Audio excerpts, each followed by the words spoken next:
रात के समय दरोगा साहब जब गश्त लगाकर लौटते हैं तो थाने से एक महिला की चीखने की आवाज़ आ रही थी। दरअसल उसने कुछ किया होगा तो उसे महिला कांस्टेबल यहाँ पर कबूल करवा रहे हैं या कोई ऐसा करवा रहे होंगे।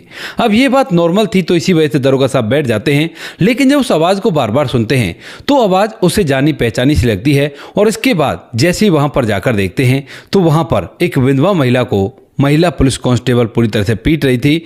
और जैसे ही दरोगा साहब उस विधवा महिला का चेहरा देखते हैं तो एकदम से चिल्लाकर इन्हें यहाँ से बाहर भेज देते हैं और उसके बाद खुद उस कमरे के अंदर चले जाते हैं। अब जैसे ही विधवा महिला उस दरोगा साहब को देखती है तो देखते ही एकदम से उसकी आंखों में आंसू आ जाते हैं और उसके बाद उसके गले लिपटकर फूट फूट कर रोने लगती है। इधर थाने के जो और पुलिस वाले होते हैं वह यह सब कुछ देखकर पूरी तरह से हैरान हो जाते हैं। कौन थी वह विधवा महिला और किस वजह से दरोगा साहब से लिपट लिपट कर रोने लगी थी, पूरी सच्चाई के बारे में जानने के लिए वीडियो को अंत तक जरूर देखें। नमस्कार दोस्तों, मेरा नाम है जीतू और आप लोग देख रहे हो ब्रेन डिमांड चैनल। वीडियो को ज़्यादा से ज़्यादा शेयर करें और चैनल को सब्सक्राइब करना ना भूलें ताकि मेरा हौसला बढ़ता रहे। बिहार के जमुई जिले के अंदर एक पुलिस कांस्टेबल होता है और वहीं पर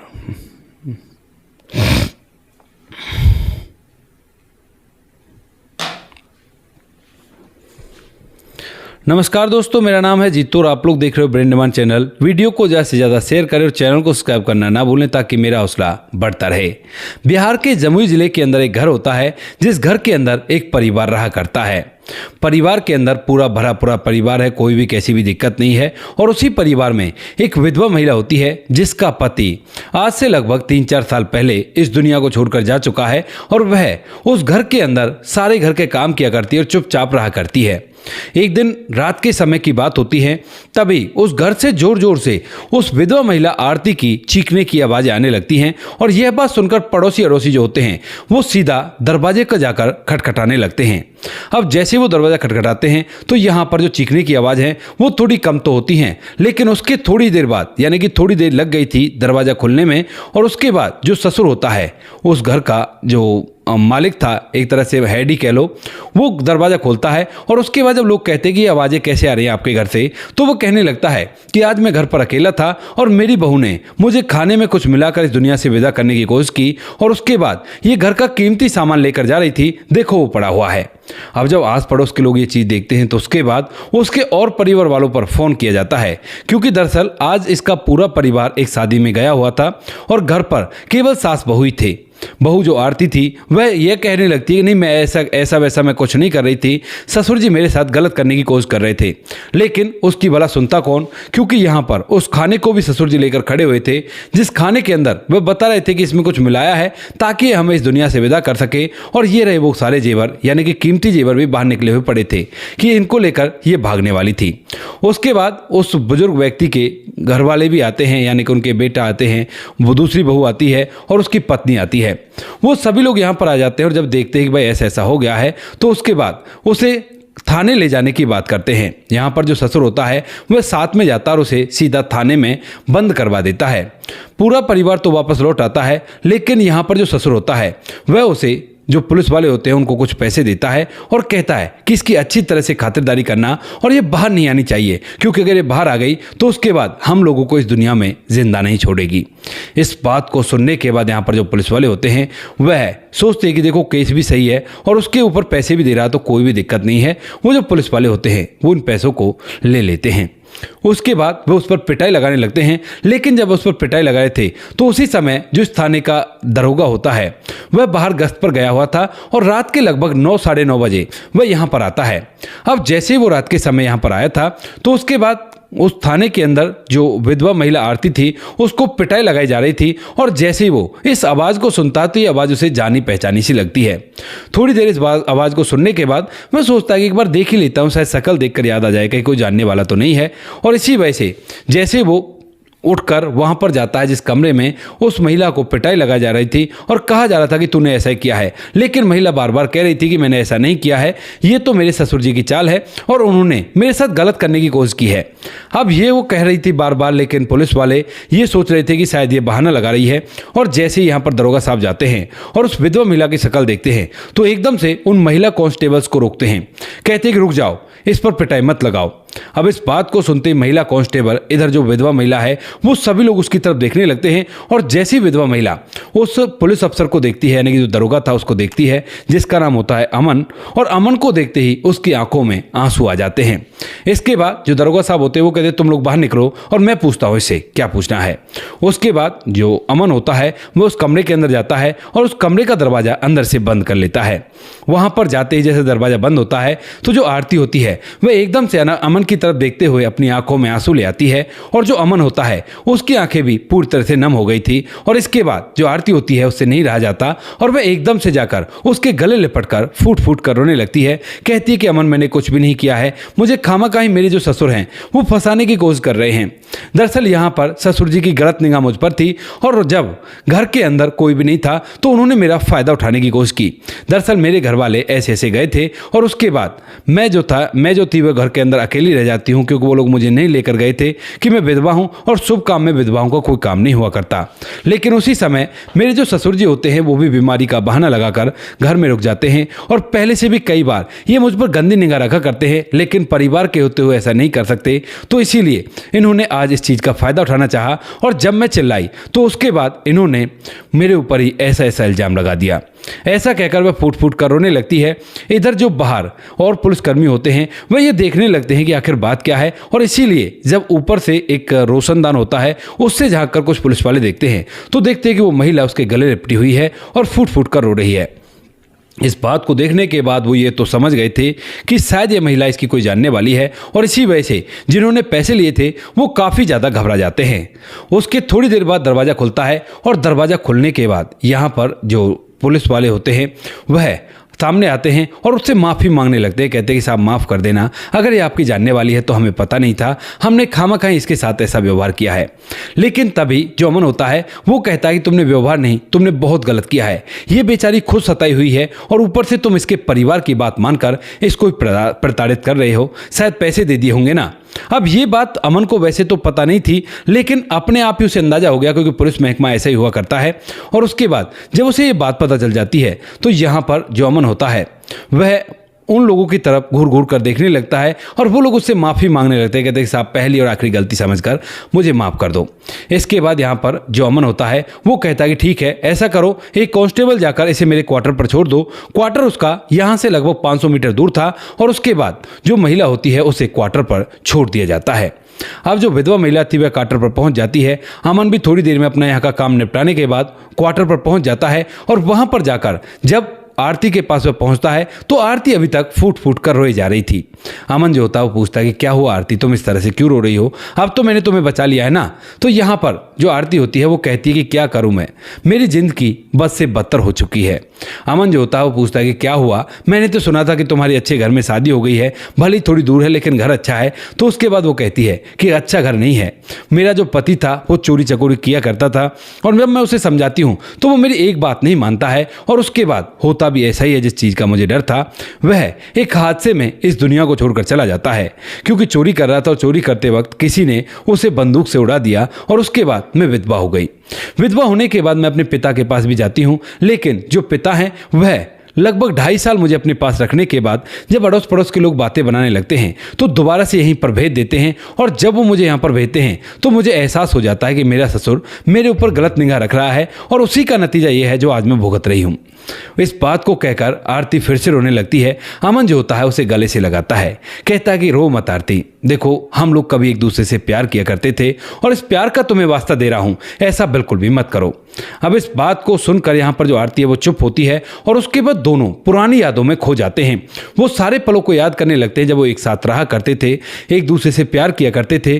दरअसल यहाँ पर आरती और अमन पीछे से बिहार के पूर्णिया के हैं, और वहीं के गाँव में अमन जो है वो अपने पिता के साथ रहा करता था।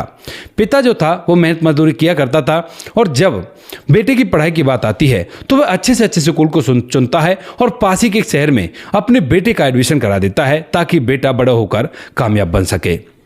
अब अमन का जो एडमिशन था वो अच्छे स्कूल में हो गया था, और उसी स्कूल के अंदर ये लड़की जिसका नाम आरती होता है ये भी पढ़ने के लिए आने लगती है, और यहाँ पर न जाने कैसे इन दोनों के बीच में अट्रैक्शन सा बढ़ने लगता है। और जब अट्रैक्शन बढ़ता है तो उससे आगे की पढ़ाई भी ये एक साथ ही करने लगते हैं। यहाँ पर जब एक साथ ये पढ़ाई करते हैं तो उसी दौरान एक दूसरे से बार बार मुलाकात होती है और आंखों ही आंखों में दोनों एक दूसरे से प्यार कर चुके थे। तो एक दिन मौका देखकर अमन और आरती दोनों एक दूसरे से अपने अपने प्यार का इजहार कर देते हैं। अब दोनों ने अपने अपने प्यार का इजहार कर दिया था और उसके बाद ये दोनों एक साथ घुल मिलकर इधर उधर घूमने फिरने भी लगते हैं और तभी ये बात जो आरती के घर वाले होते हैं उनको पता चल जाती है। अब जैसे आरती के घर वालों को पता चलती है कि हमारी लड़की किसी गरीब लड़के के साथ घूमा फिरा करती है, तो उसके बाद आरती के पिता से ये बात सहन नहीं होती है और उसके बाद वह पता निकालकर सीधा अमन के घर पहुंच जाते हैं और वहां पर जाकर उसके पिता को धमकी देने लगते हैं। कहते हैं देख, मैं फलाने गाँव का फलाना आदमी हूँ और तुम्हें पता है कि मेरा कितना रुतबा है इधर उधर, और अगर तुम्हें अपने बच्चे को बचाना है तो उसको रोक लो, ऐसा बिल्कुल भी ना करे और उसे ये सब कुछ करने के लिए बिल्कुल से मना कर देना, वरना बता देना कि तुम्हारे बच्चे की बॉडी तुम्हें कहाँ चाहिए। अब इस बात को सुनकर पिता, जो काफ़ी ज़्यादा गरीब था, मेहनत मजदूरी किया करता था, वह पूरी तरह से डर जाता और कहता है कि साहब हाथ जोड़वा लो, मैं बिल्कुल भी ऐसा नहीं होने दूंगा और आपका बिल्कुल भी आपके सामने आज से मेरा बेटा नहीं आएगा। ऐसा कहकर वह उनसे माफ़ी मांगता है और उसके बाद जब उसका बेटा अमन घर आता है तो उससे कहने लगता है बेटा ये तू क्या कर रहा है, बहुत गलत है, तुम उनकी बेटी के साथ ऐसे नहीं घूम सकते, वो लोग काफ़ी ताकतवर हैं और हमारे साथ न जाने क्या क्या कर देंगे। अब मेरे पास 10-12 बच्चे तो है ही नहीं, तू इकलौता बेटा है और अगर तुझे कुछ हो गया तो मैं कहाँ जाऊँगा। इस बात को सुनकर यहाँ पर जो बेटा अमन होता है वह कुछ कहता तो नहीं है, मन ही मन सोचने लगता है कि अब तो आरती को मुझे घर से भगाना होगा, क्योंकि इसके घर वाले तो शादी के खिलाफ होने ही वाले हैं, क्योंकि उन दोनों ने तय किया था कि वो लोग अपने अपने घर वालों से बात करेंगे, लेकिन उससे पहले उसका पिता यहाँ पर आकर धमकी दे गया और उसके बाद अब वो कैसे भला उसकी शादी उससे करा सकते हैं। यह सोचकर वह सोचने लगता है कि कल स्कूल में आएगी तो वहीं से मैं उसे भगा कर ले जाऊंगा। लेकिन जैसे ही अगले दिन अमन स्कूल में जाता है तो आरती का कोई भी अता पता नहीं होता। उसके बाद वह काफी ज्यादा परेशान होता है, क्योंकि दोनों एक दूसरे से सच्चा प्यार किया करते थे और इसीलिए एक रात अपने पिता को बिना बताए सीधा आरती के घर पहुंच जाता है और दीवार फांककर वह उस दरवाजे को खटखटाने वाला होता है जिस दरवाजे के अंदर आरती लेटी हुई थी। और जैसे वो खटखटाने वाला होता है तो उसी समय आरती के परिवार वाले को वो दिख जाता है और उसके बाद उसे चारों तरफ से घेर लेते हैं। अब जैसी बार हल्ला गुल्ला होने लगता है तो आरती की भी आंख खोलती हैं और उसके बाद जैसे वो बाहर निकलती है तो यहाँ पर आरती के परिवार वाले उसको बुरी तरह से पिटाई लगा रहे थे और कह रहे थे कि अब तो तुम्हें इस दुनिया से विदा करके रहेंगे, तुम्हारे बाप को वार्निंग दी थी लेकिन तुम नहीं माने। अब इस बात को देख कर यहाँ पर जो आरती होती है एकदम से उसके ऊपर लेट जाती है, कहती है कि पिताजी ऐसा मत करो, अगर आप ऐसा करोगे तो मैं भी इस दुनिया में जिंदा नहीं रह पाऊंगी, आप इसे छोड़ दीजिए, आप जहां पर कहोगे मैं वहां पर शादी कर लूंगी और बिल्कुल भी मना नहीं करूंगी। क्योंकि आरती के पिता ने आरती को भी धमकाया था और कहा था कि तू अब मेरे कहे से शादी करेगी, और आरती बार बार मना कर रही थी, खाना पीना छोड़ रखा था।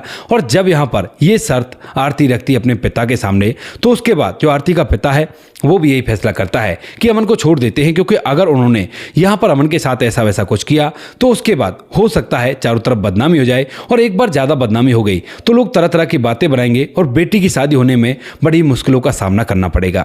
इसी वजह से जो आरती के पिता होते हैं वो उसे वार्निंग देकर छोड़ देते हैं और कहते हैं कि आगे से यहां पर बिल्कुल भी मत आना। उसके बाद जो आरती का आशिक होता है अमन, वह वहां से चला जाता है, लेकिन जो आरती है अब वह अपने घर वालों की बात मानने के लिए मजबूर होती है।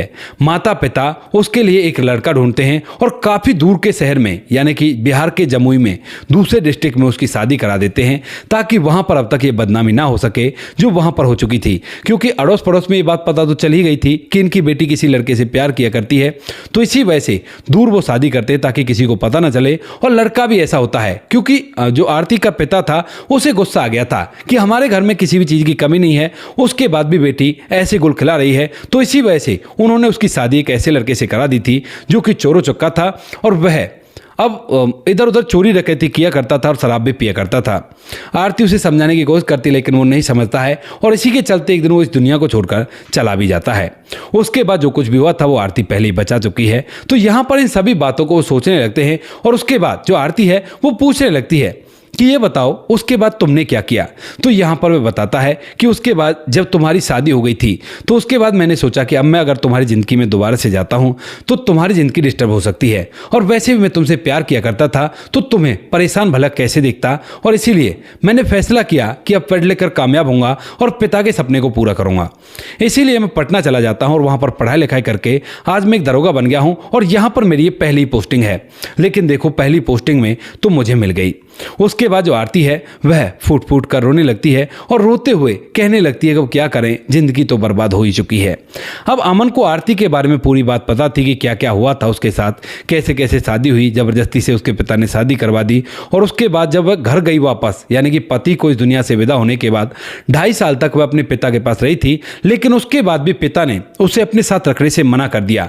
तो वह यहाँ पर रहने के लिए मजबूर हो गई, लेकिन यहाँ पर भी उसका ससुर उसके साथ ऐसा करता है। तो यहाँ पर जो अमन है वो कहता है कि अगर आरती तुम्हें कोई परेशानी ना हो तो तुम मेरे साथ रह सकती हो, यहाँ पर कोई भी कुछ भी बोलने वाला नहीं है और आराम से तुम्हारा समय व्यतीत हो जाएगा।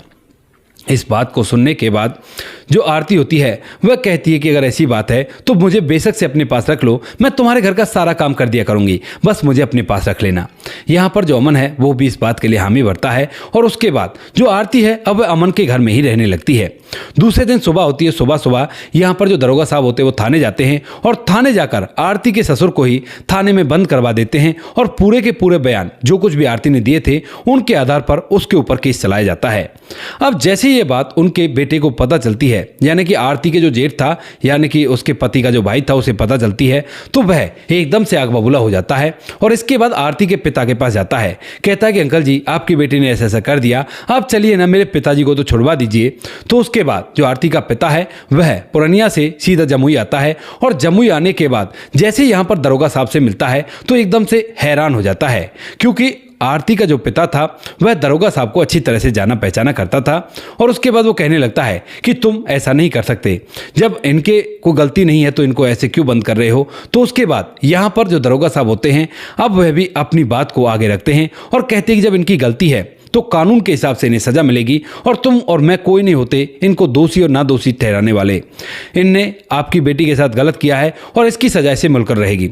बाकी मुझे ज़्यादा ज्ञान देने की कोशिश ना करें, क्योंकि अब मैं वो अमन नहीं हूँ जिसके पिता को तुम धमका कर आ गए थे और वो सारी बातों को चुपचाप सहन करके बैठा हुआ था। तुम्हारे खिलाफ भी कार्रवाई हो सकती है अगर तुमने कानूनी काम में बिल्कुल भी बांधा डालने की कोशिश की तो उसके बाद जो आरती के पिता है वह भी वहाँ से वापस चले जाते हैं। लेकिन तभी यहाँ पर जब वो वापस जा रहे थे तो वह कहने लगता है कि आपकी बेटी को इसने अपने घर पर रख रखा है। जाने की जो आरती का जेठ था वो ये बात कह देता है। अब इस बात को सुनने के बाद उसे फिर से गुस्सा आता है और वो कहने लगता है कि फिर से अब उसे अपने पास रख रहा है, ये तो कोई तुम्हारा लीगल राइट नहीं है, वो मेरी बेटी है और उसे मैं अपने साथ ले जाकर रहूँगा, क्योंकि बेटी पर पिता का अधिकार तो हुआ करता है। अब इस बात को सुनकर जो अमन है वो चुप रह जाता है। वो कहता है कि ठीक है चलो, अगर तुम्हारे साथ चल दे तो बेशक से ले जाना। ऐसा कहकर वह उसे अपने साथ अपने क्वार्टर पर ले जाता है और कहता है कि घर के अंदर ही है, आवाज़ लगा लो। पिता जो है अपनी बेटी को आवाज़ लगाता है और कहता है कि बेटी चलो मेरे साथ, बहुत रह ली तुम यहाँ पर, अब तुम मेरे साथ रहोगी और मैं तुम्हें अपने पास ही रखूँगा। लेकिन तभी यहाँ पर जो आरती होती है वह अपने पिता की तरफ देखती है और इधर जो अमन होता है उसकी तरफ देखती है। कहने लगती है कि पिताजी देखो, आपने मेरी ज़िंदगी को बर्बाद करने में कोई कसर तो छोड़ी नहीं है, लेकिन फिर भी मैं आपसे कहना चाहती हूँ कि अब मुझे चैन से जीने दो। मैं यहाँ पर इनके घर का काम करके अपने जीवन को बिता लूँगी, वरना आप फिर किसी शराबी से या चोर डकैत से मेरी शादी करवा दोगे और वो फिर से मेरी ज़िंदगी में अंधकार ही भर देगा। यहाँ पर मैं अपने जीवन को आराम से जी लूँगी और आपका नाम बिल्कुल भी खराब नहीं करूँगी। ऐसा कहकर आरती रोते हुए अपने पिता के सामने हाथ जोड़ती है और उसे जाने के लिए कहने लगती है। अब जो पिता होता है जब उसने ये बात सुनी कि बेटी की निगाह में वो पूरी तरह से गुनहगार है, तो उसके बाद पिता की भी आंखों में आंसू आ जाते हैं और वह रोते हुए केवल उसके सर पर हाथ रखता है और कहता है कि बेटी जैसे तुझे रहना है वैसा रह ले और मैं अब कभी भी तुम्हें अपनी शक्ल नहीं दिखाऊंगा। ऐसा कहकर पिता तो वहां से चला जाता है और जहां पर जो अमन होता है जब वह आरती को रोता हुआ देखता है तो उसे चुप करता है और चुप करने के बाद कहने लगता है कि आरती अगर तुम चाहो तो हम लोग फिर से शादी कर सकते हैं, अभी भी मैं तुमसे शादी करने के लिए तैयार हूं क्योंकि मेरी शादी नहीं हुई है। अब इस बात को सुनने के बाद आरती कहने लगती है कि अमन अब मैं तुम्हारे लायक नहीं बची, मेरी शादी हो गई थी, विधवा हो गई, अब मैं तुम्हारे लायक कहाँ हूँ। लेकिन तभी जो अमन होता है वो कहता है कि आरती मैंने तुमसे प्यार किया है और मेरा प्यार कोई झूठा प्यार नहीं था, तो इसीलिए अगर तुम चाहो तो मैं तुम्हें अब भी अपना सकता हूँ। इसके बाद आरती एक दो बार तो मना करती है, लेकिन जब अमन बार बार कहता है तो वो भी तैयार हो जाती है और उसके बाद इन दोनों की एक मंदिर में धूमधाम से शादी हो जाती है। यहाँ तक कि जो पुलिस वाले होते हैं वो सभी उन दोनों की शादी कराते हैं, क्योंकि उन्होंने जो गलती की थी उसका पश्चाताप करने का उन्हें मौका मिल रहा था। और उसके बाद जो पुलिस वाले होते हैं वह उन्हें अच्छी तरह से शादी कराकर वहीं पर उस क्वार्टर में रहने के लिए कह देते हैं। इधर ये बात जब अमन के पिता को पता चलती है तो वो भी इस बात पर ज़्यादा रिएक्ट नहीं करते, कहते कि ठीक है बेटा जो तुमने किया वो बिल्कुल से ठीक है, क्योंकि यहाँ पर उन्हें पता था कि उनका बेटा जिंदगी में कभी शादी नहीं करेगा। पिता कई बार कह चुके थे, लेकिन बेटा शादी के लिए मना कर देता था, और अब अगर इस लड़की से उसका घर बसता है तो यही सही है, ऐसा सोचकर पिता चुपचाप रह जाते हैं। आज के समय में आरती और अमन अपने जीवन को खुशियों से जी रहे हैं। इधर जो आरती का ससुर था उसे अपने किए की सजा मिलती है, उसके छेड़खानी में उस पर केस चल रहा है और सजा भी जरूर से हो पाएगी। तो दोस्तों ये थी आज की कहानी, आपको जैसी भी लगी हो कमेंट सेक्शन में बता देना। वीडियो अगर अच्छी लगी तो वीडियो को लाइक और चैनल को सब्सक्राइब जरूर करें, ताकि हमें थोड़ा सा हौसला मिल सके आप लोगों के लिए ऐसी अच्छी वीडियो बनाने के लिए। इन कहानियों को सुनाने का उद्देश्य किसी को परेशान करना बिल्कुल भी नहीं है। ये कहानी आपको इसलिए सुनाई जाती है ताकि आप लोग इन कहानियों में से कुछ ना कुछ सीख सको और अपने जीवन में उस चीज़ को अप्लाई कर सको। मिलते हैं किसी नेक्स्ट वीडियो नए टॉपिक के साथ, तब तक के लिए जय हिंद, जय भारत, जय हिंदुस्तान।